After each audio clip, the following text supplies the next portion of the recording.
This exercise is called the pelvic tilt, and I wanted to bring out the model of a skeleton so that you can see that the pelvis is similar to a bowl.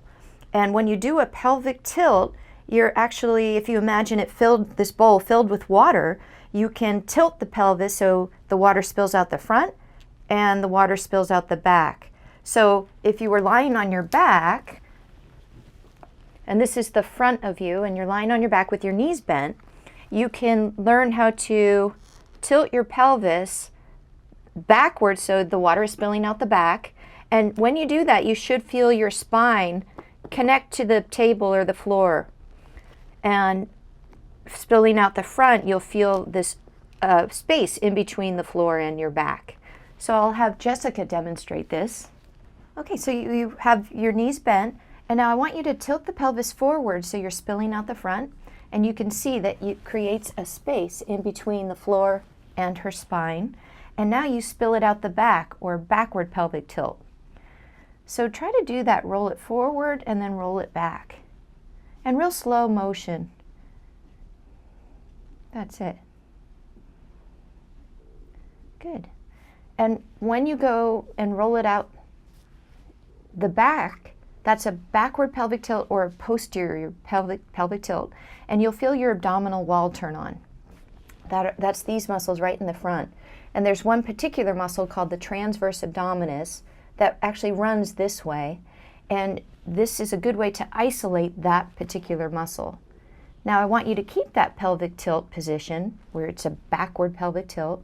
And now I want you to maintain that position as you bring your knee towards your chest on the right. And now as you lower the leg, the pelvis is going to want to go along for the ride, and you're not going to let it. Now try the left side. Good. So this is called just a lower abdominal march. Beautiful. Now to make that harder, you can start with your legs already up. So bring one leg up, keep that nice pelvic tilt, and now lower one leg and tap it, and come right up to the starting position, and now you're opposite. That looks good. And you're trying to maintain that nice posterior pelvic tilt, or a backward, back flat position. Feel it? Mm-hmm. Good. To make it harder, you can also incorporate your arms, and even with weights in your arms if you like. So put your arms up toward the ceiling, and as one leg goes down, one arm, your opposite arm goes back. That's it. And if you had weights in your hand, that would make it a little bit harder. You could also put weight cuffs on your ankles to make it harder. That looks good. And you want to keep breathing. Sometimes people, they tend to hold their breath.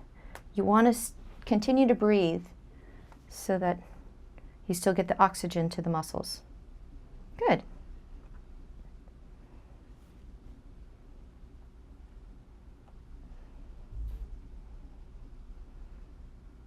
Another way you can progress to make it harder is you extend the leg further away, but maintaining that nice pelvic tilt.